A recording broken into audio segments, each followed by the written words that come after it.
একঘেয়ে জীবন থেকে মুক্তি পেতে সবাই আমরা চাই, কিন্তু সুযোগ সবসময় পাই না। তাই যখনই সুযোগ পেয়েছি বেরিয়ে পড়েছি তার টানে। সেদিনকে এই গত রবিবার চলে গেছিলাম এই রকমই একটা সুযোগ পেয়ে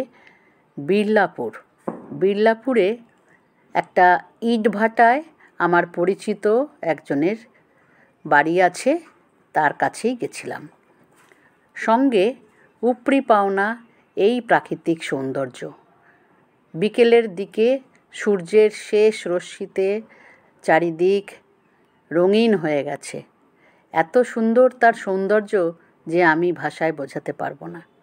জোয়ার চলছিল, বড় বড় জাহাজ সেগুলোও কিন্তু চলেছে তাদের গন্তব্যের দিকে।